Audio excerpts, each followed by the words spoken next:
इयत्ता 9वी, विषय विज्ञान आणि तंत्रज्ञान, धडा 8वा, उपयुक्त व उपद्रवी सूक्ष्मजीव. सूक्ष्मजीव.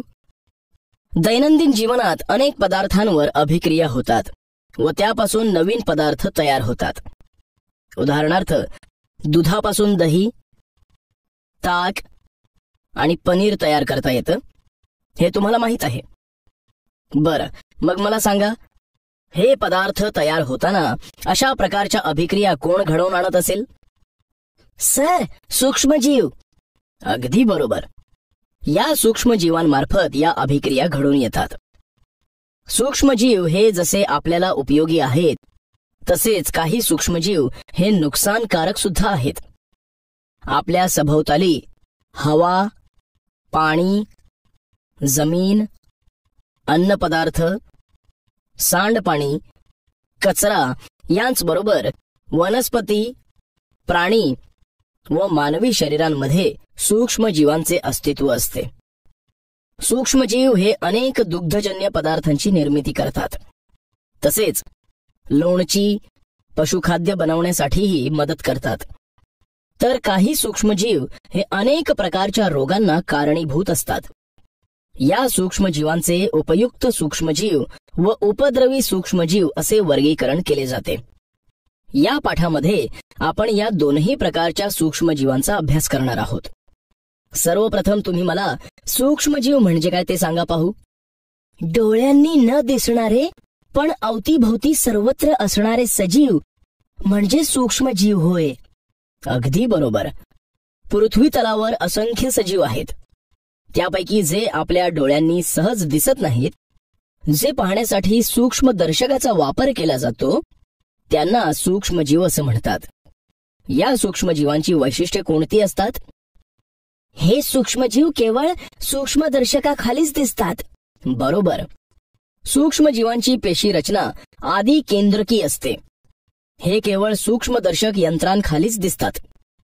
संयुक्त सूक्ष्मदर्शक यंत्राखाली ताकाचा थेंब टाकून किंवा ज्या अन्नपदार्थावर सूक्ष्मजीवांची वाढ होते, अशा पदार्थांचं निरीक्षण सूक्ष्मदर्शक यंत्राखाली केलं जातं. काही सूक्ष्मजीव हे उपयोगी तर काही सूक्ष्मजीव हे उपद्रवी असतात. त्यांची आता आपण माहिती घेऊया. उपयुक्त सूक्ष्मजीव. लॅक्टोबॅसिलाई. लॅक्टोबॅसिलाई जीवाणू हे दुधाचे दही करण्याच्या प्रक्रियेत आणि किण्वन प्रक्रियेत मदत करतात. हे जीवाणू कसे दिसतात हे पाहण्यासाठी ताज्या ताकाचा एक थेंब काचपट्टीवर घ्या. त्या थेंबाचा अगदी पातळ थर बनवा. आता त्यावर मिथिलीन ब्लू रंजकाचा एक थेंब टाकून त्यावर आच्छादक काच ठेवा. संयुक्त सूक्ष्मदर्शीच्या 10x भिंगाने व नंतर उच्च क्षमतेच्या 60x भिंगाने या थेंबाचं निरीक्षण करा. मला सांगा, आता या सूक्ष्मदर्शिकेच्या सहाय्याने निरीक्षण केल्यानंतर तुम्हाला काय दिसलं? निळसर रंगाचे काडीसारखे जीव हालचाल करताना दिसले. बरोबर. याच आयताकृती जीवांना लॅक्टोबॅसिलाई असं म्हणतात. हे आयताकृती आकाराचे दिसतात. हे जीवाणू विनॉक्सी जीवाणू आहेत. म्हणजेच ऊर्जा निर्माण करण्यासाठी या जीवाणूंना ऑक्सिजनची आवश्यकता नसते. जरा डोके चालवा. मुलांनो, तुम्ही सगळ्यांनीच दही खाल्ले असेल, पण हे दही कसे बनते हे तुम्हाला माहितीये का? सर, दुधाचे दही करण्यासाठी त्यामध्ये विरजण घालतात. बरोबर. या विरजणात लॅक्टोबॅसिलाई हे जीवाणू असतात. हे जीवाणू दुधाच्या घटकात बदल घडवून आणतात. दुधातील लॅक्टोज शर्करेचे किण्वन प्रक्रियेद्वारे लॅक्टिक आम्लात रूपांतर करतात. त्यामुळे दुधाचा सामू कमी होऊन दुधातील प्रथिनांचे क्लथन होते. क्लथन म्हणजे साकळणे, घट्ट होणे. दुधाचे दही बनताना ते घट्ट होते. त्याला क्लथन असं म्हणतात. त्यामुळे दुधातील प्रथिने इतर घटकांपासून वेगळी होतात आणि दुधाचे दह्यात रूपांतर होते. लॅक्टिक आम्लामुळे दह्याला विशिष्ट असा आंबट स्वाद येतो. तर सामू कमी असल्याने दुधातील घातक जीवाणूंचा नाश होतो. आता सांगा बरं, जर अपचन झालं किंवा पोट बिघडलं तर डॉक्टर दही किंवा ताक प्यायला का सांगतात? कारण दुधापेक्षा दही हे पचनास हलकं असतं. अगदी बरोबर.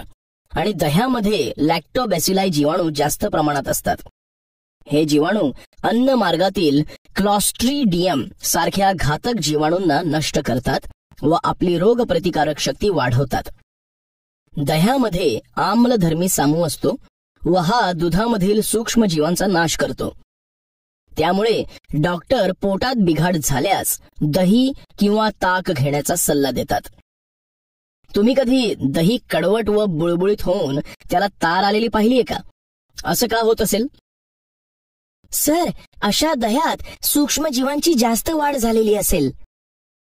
असं होतं कारण त्यामध्ये चांगल्या दर्जाचे लॅक्टोबॅसिलाई जीवाणू नसतात, तर त्यात क्लॉस्ट्रीडियम या अपायकारक जीवाणूची वाढ झालेली असते. हे सूक्ष्मजीव अपायकारक असतात. त्यामुळे दह्याचा सामू देखील बदलतो आणि त्यामुळेच दही कडवट व बुळबुळीत होते. दुधाच्या साईचे किण्वन करून घरी कोणकोणते पदार्थ तयार करता येतात? सर, साईचे दही, ताक, लस्सी, पियूष, लोणी, श्रीखंड, चक्का हे पदार्थ बनतात. बरोबर. आता आपण बाजारामधून प्रोबायोटिक दही किंवा खाद्यपदार्थ खाण्यासाठी आणतो. तर अशा पदार्थांमध्ये लॅक्टोबॅसिलाई हे सूक्ष्मजीव वापरले जातात. असे खाद्य शरीरासाठी आरोग्यदायक ठरते कारण लॅक्टोबॅसिलाई हे सूक्ष्मजीव अन्न मार्गातील क्लॉस्ट्रीडियम सारख्या घातक जीवाणूंचा नाश करतात. त्यामुळे आपली रोगप्रतिकारक क्षमता वाढते. म्हणून प्रोबायोटिक पदार्थ आरोग्यदायी असतात. लॅक्टोबॅसिलाई जीवाणूंचे उपयोग. मुलांनो, आपण लॅक्टोबॅसिलाई जीवाणूंचे कार्य काय ते पाहिले. आता आपण या जीवाणूंचे उपयोग पाहूया. 1. दही, दूध, तूप, चीज, श्रीखंड असे अनेक दुग्धजन्य पदार्थ हे दुधाच्या किण्वनाने तयार होतात. 2. सिडार, कोको, भाज्यांची लोणची अशा पदार्थांचे मोठ्या प्रमाणात उत्पादन करण्यासाठी किण्वन प्रक्रियेत हे जीवाणू खूप मदत करतात. 3. पचन संस्थेत जर बिघाड झाला तर लॅक्टोबॅसिलाई जीवाणू व इतर सूक्ष्मजीव रोग्यास एकत्र देऊन उपचार करतात. 4. गाई, म्हशी यांना आपण आंबोण देतो. हे आंबोण तयार करण्यासाठी लॅक्टोबॅसिलाई जीवाणू खूप मदत करतात. 5. मधार्क निर्मिती किंवा पाव तयार करताना लॅक्टोबॅसिलाई किण्वन प्रक्रिया वापरली जाते. 6. प्रोबायोटिक पदार्थ तयार करण्यासाठी लॅक्टोबॅसिलाई जीवाणू खूप मदत करतात. अशा प्रकारे लॅक्टोबॅसिलाई जीवाणू आपल्या शरीराला आरोग्यदायी आहेत असं म्हणता येईल. मुलांनो, लॅक्टोबॅसिलाई जीवाणू हे अनेक प्रकारच्या उद्योगांना चालना देतात, जसे दुग्धजन्य पदार्थ, चीज, लोणी, तूप, श्रीखंड, अन्नपदार्थ, सिडार, कोको, लोणची. तर मुलांनो, अशा दूध दुभते भरपूर असलेल्या प्रदेशात गोबर गॅस प्रकल्प, दुग्धजन्य पदार्थाचे व्यवसाय, गुरांच्या खाद्याचे कारखाने अशा प्रकारचे उद्योग सुरू करता येतील. रायझोबियम, सहजीवी जीवाणू. मुलांनो, आता आपण रायझोबियम या सहजीवी जीवाणू विषयीची माहिती करून घेऊया. सहजीवी जीवाणू.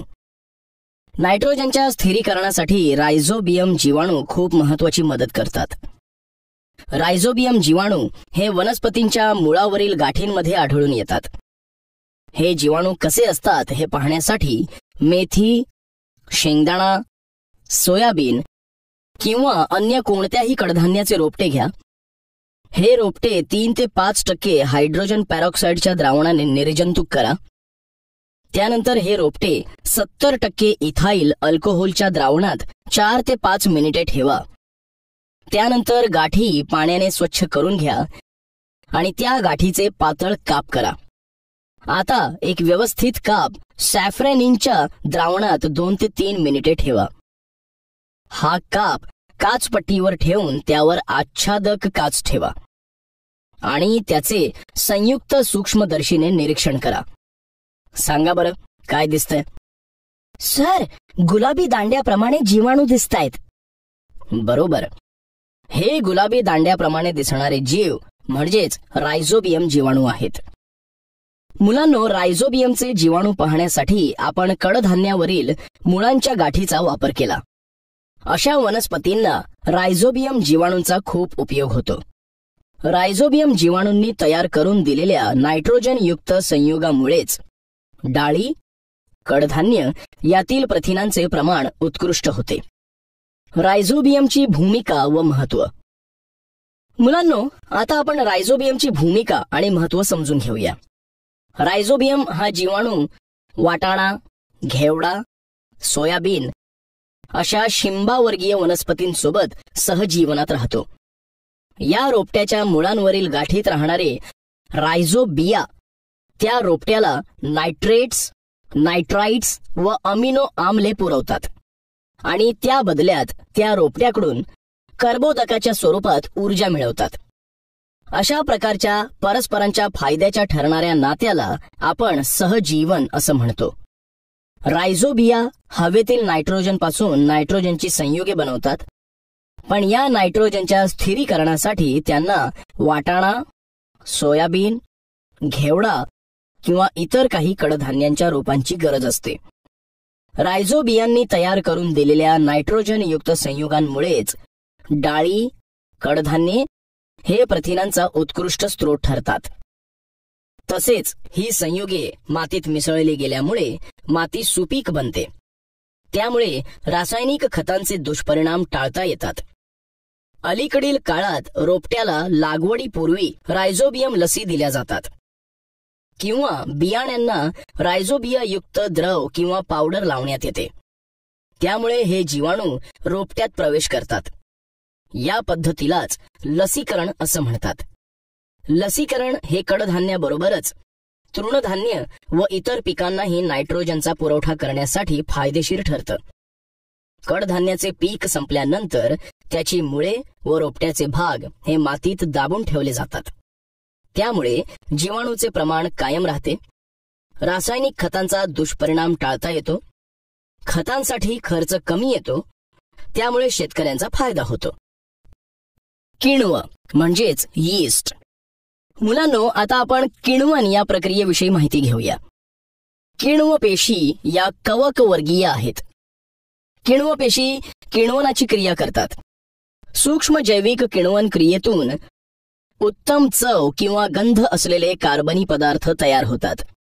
आपल्या रोजच्या जीवनात आपण पाव, इडली असे अनेक पदार्थ आहारात घेतो. यातील बरेच पदार्थ आपण आंबवतो. त्यानंतर तो पदार्थ तयार केला जातो. उदाहरणार्थ, पाव तयार करण्यासाठी किण्व या प्रक्रियेची मदत होते. बाजारातून आपण ऍक्टिव्ह ड्राय यीस्ट घेऊन येऊया. हे यीस्ट कसे दिसते हे पाहण्यासाठी आपण एक प्रयोग करू. एका बाटलीत 1 चमचा यीस्ट, 2 चमचे साखर व थोडे कोमट पाणी घेऊन मिसळा. आता बाटलीच्या तोंडावर एक रंगहीन फुगा घट्ट बसवा. हा फुगा 10 मिनिटे तसाच ठेवा. पहा काय दिसतंय. फुग्यामध्ये हवा भरली गेली. फुगा फुगला आहे. म्हणजेच त्यात निर्माण झालेला वायू फुग्यामध्ये जमा झालेला दिसतो. आता या फुग्यात जो वायू जमा झाला आहे त्यामध्ये चुन्याची निवळी मिसळा. ही निवळी चंचू पात्रात घेऊन त्याचे निरीक्षण करा. सांगा काय दिसतंय. चुन्याची निवळी पांढरी झालेली दिसते. अगदी बरोबर. आता या बाटलीतील द्रावणाचा एक थेंब काचपट्टीवर ठेवून त्यावर आच्छादक काच ठेवा आणि सूक्ष्मदर्शिकेच्या सहाय्याने त्या द्रावणाच्या थेंबाचे निरीक्षण करा. बाटलीतील द्रावण तसेच सांभाळून ठेवा. तुम्हाला त्या काचपट्टीवर लंब गोलाकार रंगहीन कवक पेशी दिसतील. या पेशींपैकी काही पेशींना छोटे गोलाकार भाग चिकटलेले दिसतील. या यीस्टच्या नवीन तयार होणाऱ्या पेशी आहेत. यीस्ट या कवकवर्गीय पेशी आहेत. काही पेशींना कलिका चिकटलेल्या दिसतात. म्हणजेच यीस्ट प्रजननाच्या अलैंगिक पद्धतीने वाढतो. या अलैंगिक पद्धतीला मुकुलायन किंवा कलिकायन म्हणतात. यीस्ट हे एकपेशीय कवकवर्गीय सूक्ष्मजीव आहेत. हा सूक्ष्मजीव कार्बनी पदार्थावर वाढतो. यीस्ट हा कवकवर्गीय परपोषी सूक्ष्मजीव आहे. यीस्ट स्वतःचे पोषण करताना किण्वन करतात, म्हणजेच द्रावणातील कर्बोदकाचे रूपांतर अल्कोहोल व कार्बन डायऑक्साईड वायूमध्ये करतात. यीस्ट हे एकपेशीय कवक असून त्यांच्या 1500 प्रजाती आहेत. यीस्टची पेशी ही दृश्य केंद्रकी प्रकारची असते. आताच्या प्रयोगातही साखरेच्या द्रावणातील कार्बनी पदार्थामुळे यीस्टची वाढ झाली आणि प्रजनन जलद गतीने झालं.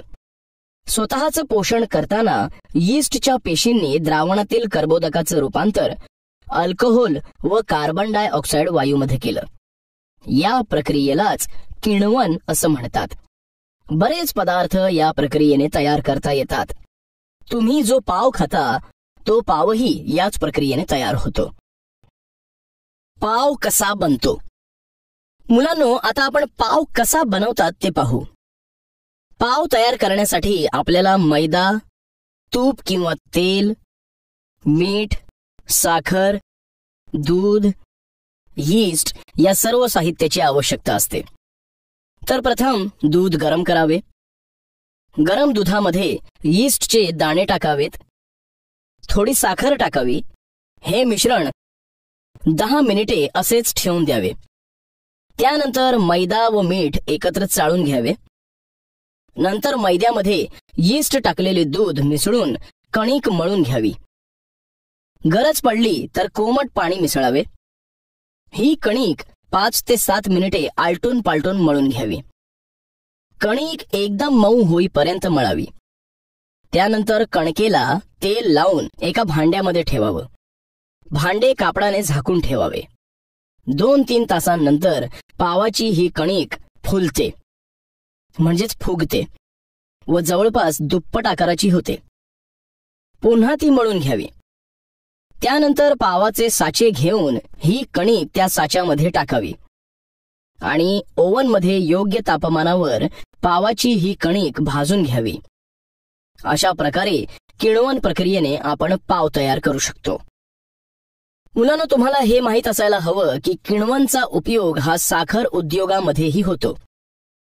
साखर कारखान्यामध्ये साखर उद्योगाला जोड उद्योग म्हणून अल्कोहोल उत्पादनही घेतले जाते. साखर कारखान्यामध्ये ऊसाच्या रसाची मळी निघते. तिच्यातही खूप मोठ्या प्रमाणात कर्बोदके असतात. या मळीमध्ये सॅक्रोमायसिस किण्व मिसळून तिचे किण्वन केले जाते. याद्वारे इथेनॉल, अल्कोहोल ही प्रमुख उत्पादन, तर ईस्टर व इतर अल्कोहोल ही उप उत्पादनेही घेतली जातात. इथेनॉल पासून स्पिरिट, मद्यार्क व इतर काही रसायने मिळतात. इथेनॉल हे धूर विरहित व उच्च प्रतीचे इंधन आहे. इथेनॉलच्या उत्पादनासाठी ऊसाच्या मळीप्रमाणेच मका, जव, सातू अशा धान्यांचाही उपयोग करण्यात येतो. द्राक्षाच्या रसामध्ये ग्लुकोज व फ्रुक्टोज शर्करा असतात. त्यांचे यीस्टच्या मदतीने किण्वन केले जाते व मिळणाऱ्या अल्कोहोलपासून वाईन हे पेय बनवले जाते. भारतासह इतर अनेक देशांमध्ये अलीकडील काळात पेट्रोल व डिझेल या इंधनात 10% इथेनॉलचे मिश्रण करणे सक्तीचे केले आहे. कारण पेट्रोल व डिझेलचे साठे मर्यादित आहेत. इथेनॉल हे ऊसाच्या मळीपासून किंवा धान्यापासून तयार केले जाते. पेट्रोल व डिझेल ही जीवाश्म इंधने पृथ्वीच्या पोटात असून ती मर्यादित असतात. इथेनॉल हे सहज मिळणारे उच्च प्रतीचे व प्रदूषण न करणारे इंधन आहे. म्हणून पेट्रोल व डिझेल या इंधनात 10% इथेनॉलचे मिश्रण करणे सक्तीचे केले आहे. महाराष्ट्रात नाशिक या शहराजवळ वाईन निर्मितीचे उद्योग मोठ्या प्रमाणावर आहेत. कारण नाशिक शहराजवळ अनेक द्राक्षाचे मळे आहेत. येथील शेतकऱ्यांना आणि बागायतदारांना द्राक्ष शेतीपेक्षा वाईन निर्मितीमध्ये आर्थिक लाभ जास्त होतो. शिवाय द्राक्ष हे नाजूक फळ आहे. ते लवकर खराब होते. त्यामुळे वाईन निर्मिती करणे हा एक चांगला उपाय आहे. शिवाय परदेशात वाईनला खूपच मागणी आहे.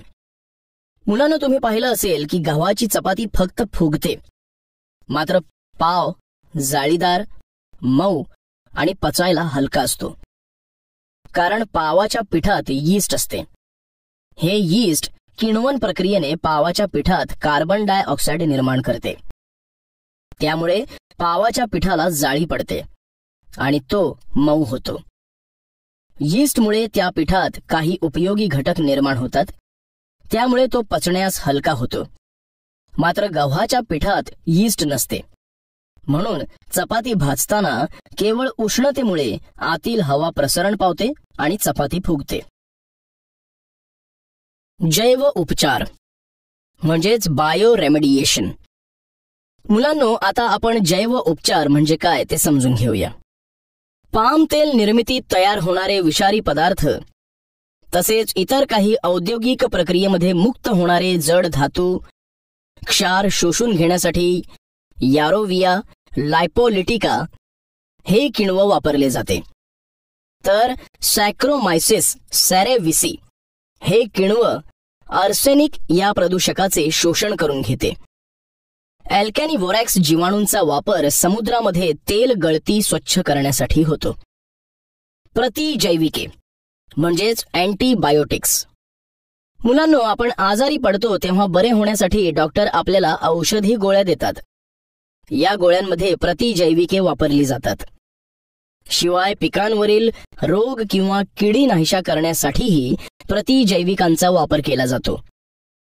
सूक्ष्मजीवांचा नाश व त्यांच्या वाढीस प्रतिकार करणारी जीवाणू व कवकापासून मिळवलेली कार्बनी संयुगे म्हणजे प्रतिजैविके होत. 20व्या शतकात तर प्रतिजैविकांमुळे औषधोपचारांमध्ये खूप क्रांती झालीय. अनेक रोगांवर नियंत्रण करणे शक्य झाले आहे. क्षयरोग, विषमज्वर, पोलिओ अशा अनेक रोगांवर यशस्वी उपचार करणे शक्य झाले आहे. क्षयरोग तर काही देशातून समूळ नष्ट झालाय. प्रतिजैविके आदी जीवांना नष्ट करू शकतात.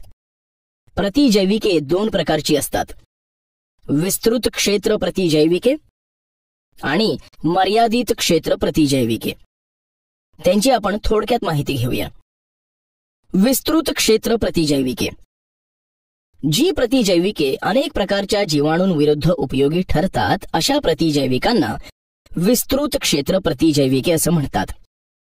उदाहरणार्थ अँपिसिलिन, अमॉक्झिसिलिन, टेट्रासायक्लिन इत्यादी.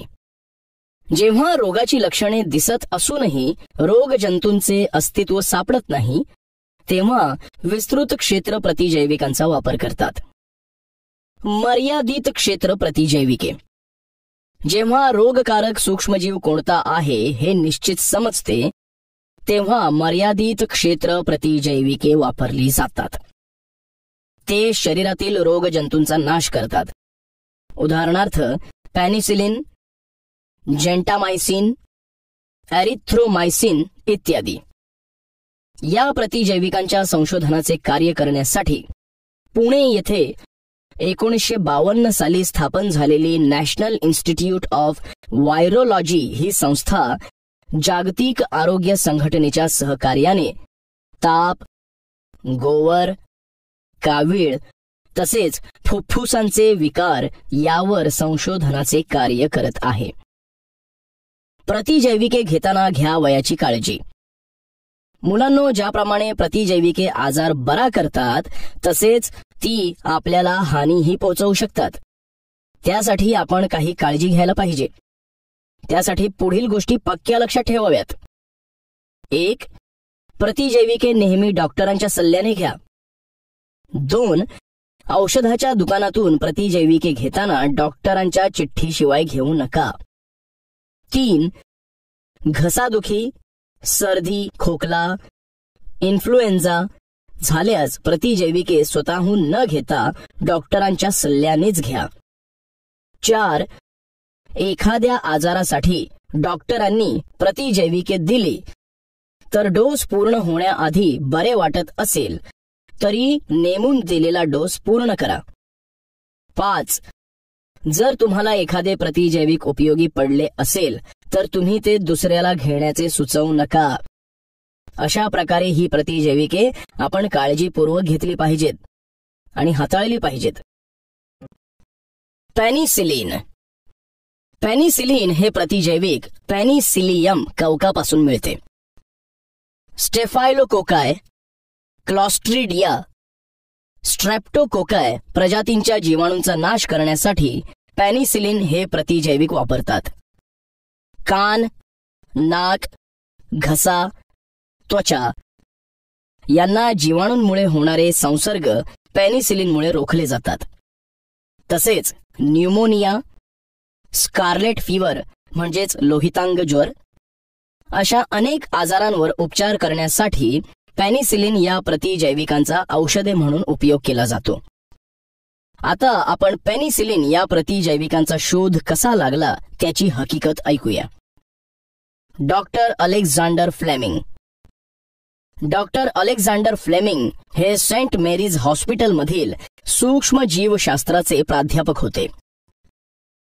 त्यावेळेस त्यांनी प्रयोगशाळेमध्ये काचेच्या बशांमध्ये निरनिराळ्या प्रकारच्या जीवाणूंची व बुरशींची वाढ केली होती. 3 सप्टेंबर 1928 रोजी फ्लेमिंग स्टेफायलोकॉकस जीवाणूंचे निरीक्षण करत होते. तेव्हा त्यांच्या लक्षात आलं की एका बशीत बुरशीचे ठिपके वाढले आहेत, पण त्या ठिपक्यांभोवतीची जागा मात्र स्वच्छ झालीय. म्हणजेच जीवाणू चक्क नष्ट झाले होते. ही बुरशी म्हणजे पेनिसिलियम होय, आणि तिच्यातील स्त्रावामुळेच जीवाणू नष्ट झाले होते. हे त्यांनी अधिक अभ्यास करून सिद्ध केले. अशा प्रकारे एका अनपेक्षित घटनेतून जगातील पहिल्या प्रतिजैविकाचा पेनिसिलिनचा शोध लागला आणि असाध्य रोगांना नियंत्रणात आणण्यासाठीच्या एका चांगल्या प्रयत्नाची सुरुवात झाली. या प्रतिजैविकाचा शोध लावून डॉक्टर अलेक्झांडर फ्लेमिंग यांनी खूप मोठे योगदान दिले आहे. त्यांच्या या कार्याबद्दल सर्वजण कायम त्यांच्या ऋणात राहतील, यात कोणतीही शंका नाही. आपण विविध प्रतिजैविकांचा अभ्यास केला आहे.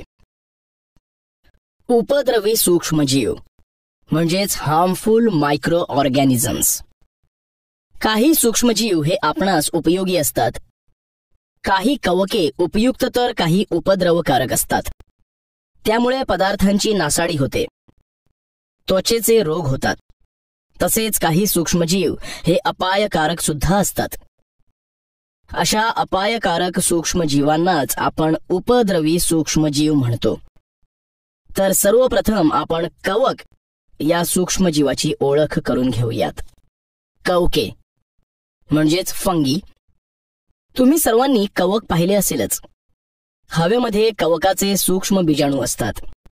पावसाळ्यात चामडी वस्तू, गोणपाट या वस्तूंवर बुरशी जमा होते. कवकांचे तंतू आणि त्यावर आलेले बीजाणू दिसतात. अशा बुरशी आलेल्या वस्तू लवकर खराब होतात. त्यामुळे या वस्तू वापरण्यायोग्य राहत नाहीत.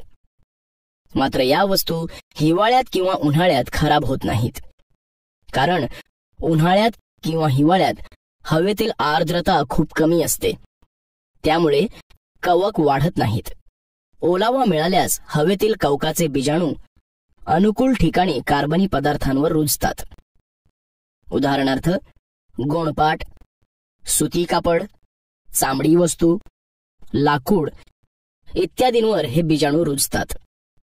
स्वतःचे अन्न मिळवून पोषण व प्रजनन करतात. या प्रक्रियेत तो मूळचा पदार्थ कमकुवत होतो. म्हणूनच बुरशी लागलेल्या कापडी वस्तू, गोणपाट, चपला, बूट, पाकिटे, पट्टे, लाकडी वस्तू यांसारख्या वस्तू जास्त काळ टिकत नाहीत. मुलांनो, तुम्ही घरामध्ये लोणचं किंवा मोरांब्याची बरणी उघडल्यावर आतमध्ये काळी पूड किंवा पांढऱ्या चकत्या पाहिल्या असतील. ती बुरशी असते. असे बुरशी आलेले पदार्थही खाण्यास योग्य नसतात. बुरशी आलेले पदार्थ फेकून द्यावे, कारण या पदार्थात बुरशीकडून मायकोटॉक्झिन्स ही विषारी रसायने मिसळली जातात. त्यामुळे असे अन्न शरीरास हानिकारक होऊ शकते. म्हणून ते अन्न खाऊ नये. लोणची, मोरांबे यांसारख्या पदार्थांप्रमाणेच जॅम, सॉस, चटण्या अशा ओलसर पदार्थातही कवकांच्या विविध प्रजाती आढळतात. त्या अन्नातील पोषक द्रव्ये शोषून स्वतःची वाढ व प्रजनन करतात. क्लॉस्ट्रीडियम. मुलांनो, आता आपण क्लॉस्ट्रीडियम या जीवाणूविषयी माहिती घेऊ. तुम्ही कधी समारंभाच्या जेवणावळीत अन्नातून विषबाधा म्हणजेच फूड पॉयझनिंग झाली असे ऐकले आहे का? असे अन्न विषारी झाल्यामुळे विषबाधा होते.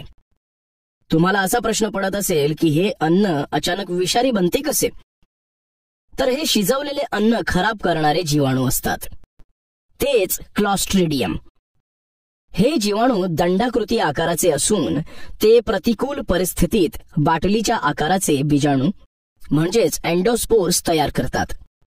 या जीवाणूंचे वैशिष्ट्य म्हणजे ते हवेतील ऑक्सिजनचे सर्वसामान्य प्रमाण सहन करू शकत नाहीत, कारण ते विनॉक्सी परिस्थितीत आढळतात. विनॉक्सी म्हणजे ते ऑक्सिजन शिवाय ऊर्जा निर्मिती करतात. या जीवाणूंच्या 100 प्रजातीतील काही स्वतंत्रपणे मातीत जगतात, तर काही मानव व इतर प्राण्यांच्या अन्नमार्गात आढळतात. ही आकृती पहा. या आकृतीमध्ये क्लॉस्ट्रीडियम जीवाणूंचे विविध प्रकार दिले आहेत, जसे Clostridium tetani, Clostridium perfringens, Clostridium botulinum, Clostridium difficile इत्यादी. या सर्वांचे जर तुम्ही नीट निरीक्षण केले तर तुम्हाला दिसेल की त्या सर्वांचा आकार दंडाकृतीच आहे. हवाबंद डब्यातील खाद्यपदार्थाच्या वापराची मुदत संपली की क्लॉस्ट्रीडियम जीवाणू वाढण्याची शक्यता असते. असे पदार्थ खाल्ल्याने विषबाधा, उलट्या वा जुलाब याचा त्रास होतो. परिचय शास्त्रज्ञांचा. मुलांनो, आता आपण विष व त्याविरुद्ध प्रतिविष या बाबतीत कार्य केलेल्या संशोधकांविषयी थोडक्यात माहिती घेऊ. व्हान अर्मॅन्जेम. मांसाची नासाडी ही बॉसिलिस या जीवाणूमुळे होते असे पूर्वी मानले जात होते. मात्र व्हान अर्मॅन्जेम यांनी क्लॉस्ट्रीडियम बॉट्युलिनम हे विनॉक्सी जीवाणू यास कारणीभूत असतात हे सिद्ध करून दाखवले आहे. इदा बँक्स्टन. इदा बँक्स्टन यांनी शिकागो विद्यापीठातून सूक्ष्मजीवशास्त्राचे उच्च शिक्षण घेतले आहे. गॅस गँग्रीन ज्यामुळे होते ते विष म्हणजे टॉक्सिन व त्याविरुद्धचे प्रतिविष म्हणजे अँटीटॉक्सिन यावरील इदा बँक्स्टन यांचे संशोधन कार्य खूप महत्त्वपूर्ण आहे. टायफस हा घातक रोगाच्या संशोधनादरम्यान त्यांना स्वतःला या रोगाची लागण झाली, पण त्यांनी त्यावर मात करून संशोधन कार्य सुरूच ठेवले. त्यांच्या या कार्याबद्दल त्यांना 1947चे टायफस मेडल प्रदान करण्यात आले. इतर रोगकारक सूक्ष्मजीव. Other harmful micro organisms. मुलांनो, माणसाला केवळ क्लॉस्ट्रीडियममुळेच आजार होतात असं नाही, तर इतर अनेक प्रजातींचे जीवाणू, विषाणू, आदिजीव व कवक हे सूक्ष्मजीव सुद्धा रोगांसाठी कारणीभूत असतात. आपण जीवाणूंविषयी माहिती अभ्यासली, तसेच जीवाणूंपेक्षा आकाराने लहान विषाणूंबद्दलही यापूर्वी तुम्ही माहिती घेतलीय. आता हे जीवाणू आपल्याला कसे अपायकारक आहेत किंवा कसे त्रासदायक आहेत हे आपण या रोगप्रसार व प्रतिबंध या तक्त्यातून समजून घेऊ. रोगप्रसार व प्रतिबंध. एड्स हा रोग विषाणूमुळे होतो.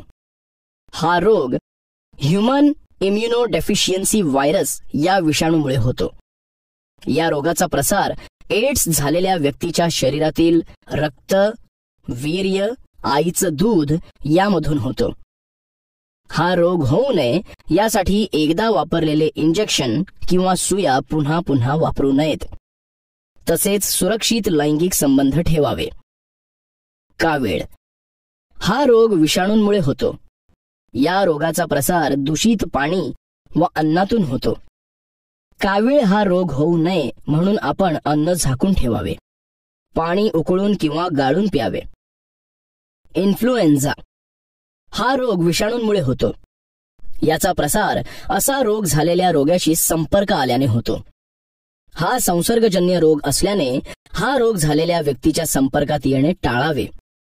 व आपल्या आजूबाजूला स्वच्छता ठेवावी. गोवर, कांजिण्या हा रोग विषाणूंमुळे होतो. या रोग्यांच्या संपर्कात येऊन निरोगी व्यक्तीला हा रोग होतो. त्यामुळे या व्यक्तीच्या संपर्कात येणे टाळावे व स्वच्छ अन्न घ्यावे. लसीकरण करून घ्यावे. हाही संसर्गजन्य रोग आहे. बर्ड फ्लू, स्वाईन फ्लू हे रोग पक्षी किंवा प्राणी यांच्यावरील विषाणूंमुळे होतात. हा रोग होणे टाळण्यासाठी स्वच्छता ठेवायला हवी. योग्य रीतीने शिजवलेले मांस खाल्ले पाहिजे. डेंगी ताप म्हणजेच डेंग्यू हा रोग विषाणूंमुळे होतो.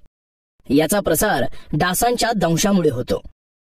हा रोग होऊ नये म्हणून आपण परिसराची स्वच्छता ठेवायला हवी. तसेच पाणी साठू न देता डासांवर नियंत्रण ठेवले पाहिजे. न्यूमोनिया हा रोग जीवाणूंमुळे होतो.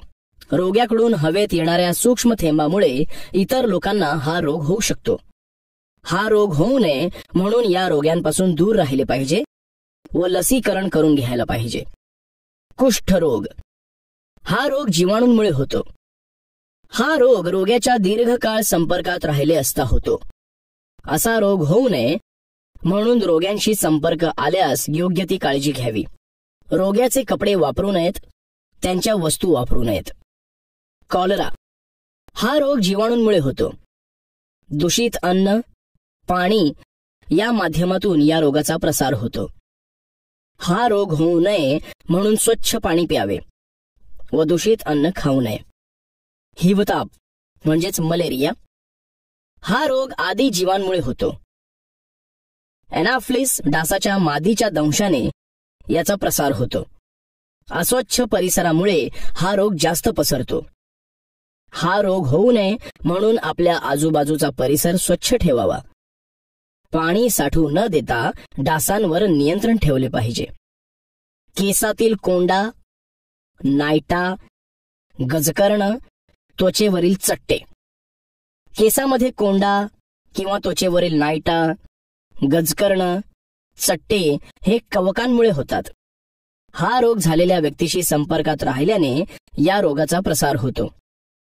हे टाळण्यासाठी आपल्याला आजूबाजूची शरीराची स्वच्छता राखली पाहिजे व रोग्याशी संपर्क टाळला पाहिजे. अशा प्रकारे आपण हे रोग टाळू शकतो. मुलांनो, जसे मानवाला जीवाणूंमुळे किंवा विषाणूंमुळे विविध रोग होतात तसेच वनस्पती व प्राण्यांनाही होतात. कोणते ते आता आपण पाहू. वनस्पतींवर कवकामुळे अनेक रोग पडतात. जसे गहू, बाजरी, ऊस, मका, अंजीर, वाटाणा या पिकांवर तांबेरा पडतो. तसेच द्राक्षे, वाटाणा, काकडी या पिकांवर भुरी रोग पडतो. द्राक्षांवर केवडा व करपा हा रोग पडतो. तर कापूस, तूर, हरभरा, ऊस, वाटाणा यावर मर रोग पडतो. बटाट्यावर करपा, बांगडी हे रोग पडतात. तसेच सूक्ष्म जीवांमुळे भातावरही करपा रोग पडतो. तर विषाणूंमुळे भेंडीवर केवडा, टोमॅटोवर मोझॅईक, केवडा हे रोग पडतात. हे झाले वनस्पतींवरील रोग. त्याचप्रमाणे कवकामुळे प्राण्यांना गजकर्ण, ॲक्टिनोमायकॅसिल, अस्परजिलॉसिड, कॅन्डिओसिस हे रोग होतात. जीवाणूंमुळे गायी म्हशींना स्तनदाह, फाशी म्हणजेच अँथ्रॅक्स, गळसुजी, धनुर्वात हे रोग होतात. आणि विषाणूंमुळे प्राण्यांना तोंडखोरी, पायखोरी, रेबीज, स्नोरिंग डिसीज, धुरधुरी म्हणजेच नाकोडा असे रोग होतात. तर वनस्पती व प्राण्यांना अशा अनेक रोगांची लागण सूक्ष्म जीवांमुळे होते. हे रोग त्यांना होऊ नयेत म्हणून योग्य वेळी लसीकरण करायला पाहिजे आणि रोग झाल्यास पशुवैद्याकडून औषधोपचार घेतले पाहिजेत. वनस्पतींसाठी नैसर्गिक खतांचा योग्य वापर केला पाहिजे. जरा डोके चालवा. मुलांनो, या संपूर्ण पाठाच्या आधारे आता मी तुम्हाला काही प्रश्न विचारणार आहे, त्यांची तुम्ही उत्तरे द्या. तुम्ही तुमच्या घरात लोणच्याची बरणी पाहिली असेल. त्या बरणीला आतून मीठ लावतात व फोडींवर तेलाचा थर ठेवतात. तो कशासाठी बरं? सर, कारण लोणचे बराच काळ टिकावे म्हणून. बरोबर. मीठ व तेल ही नैसर्गिक परिरक्षके आहेत. बरणीला आतून मीठ लावले तर बुरशी वाढू शकत नाही. तेलामुळे लोणचे हवेच्या संपर्कात येत नाही, त्यामुळे हवेतील कवकांचे जीवाणू लोणच्यात शिरू शकत नाहीत. त्यामुळे लोणचे जास्त काळ टिकून राहते. बरं सांगा, तुम्ही विकतचे खाद्यपदार्थ घेता त्यात कोणती परिरक्षके मिसळलेली असतात? नाही माहीत? बरं, मीच सांगतो.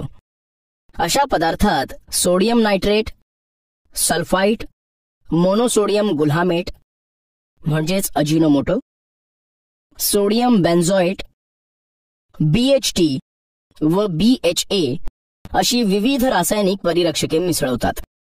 यामुळे असे खाद्यपदार्थ जास्त काळ टिकून राहतात. तुम्ही मसाल्यात वापरण्यात येणारे दगडफूल पाहिले असेल. याची रचना कशी असते व त्याचा आणखी कोठे उपयोग होतो बरं? दगडफूल हे कवक व शैवाल यांच्या सहजीवनातून तयार झालेले असते. या दगडफुलाचा उपयोग रंग, सुगंधी द्रव्ये, लिटमस पेपर, पारंपरिक औषधे बनवण्यासाठी होतो. अगदी बरोबर. शैवाल, कवक हे एकमेकांपासून वेगळे राहू शकत नाहीत, कारण शैवाल हे प्रकाश संश्लेषण करून अन्न निर्माण करते आणि कवक हे आर्द्रता पुरवते. दगडफूल हे केवळ शुद्ध हवेतच जगू शकते आणि तुम्ही सांगितल्याप्रमाणे त्याचे उपयोग खूप आहेत. काही कीटक आणि रेंडियर सारखे मोठे प्राणी दगडफुलांचा आहार म्हणून उपयोग करतात. बरं, आता तुम्ही मला सांगा, खाद्यपदार्थ विकत घेताना ज्यांच्या वेष्टनावर निर्मितीची व खराब होण्याची तारीख छापलेली असेल असेच पदार्थ का घ्यावेत? कारण सर, तारीख संपलेले पदार्थ खाल्ले तर आरोग्याला धोका पोहोचतो. परिणामी आपण आजारी पडू शकतो. अगदी बरोबर. असे पदार्थ आपण खाल्ले तर आरोग्याचे मोठे नुकसान तर होतेच, शिवाय आपले पैसे फुकट जातात. एखाद्या वेळेस आपला जीवही जाऊ शकतो. अशा प्रकारे आपण या पाठात उपयुक्त व उपद्रवी सूक्ष्मजीवांविषयी माहिती अभ्यासली आहे. तसेच वनस्पती व प्राणी यांना होणारे रोग आणि विविध प्रतिजैविकांचा अधिक सखोलतेने अभ्यास केलाय.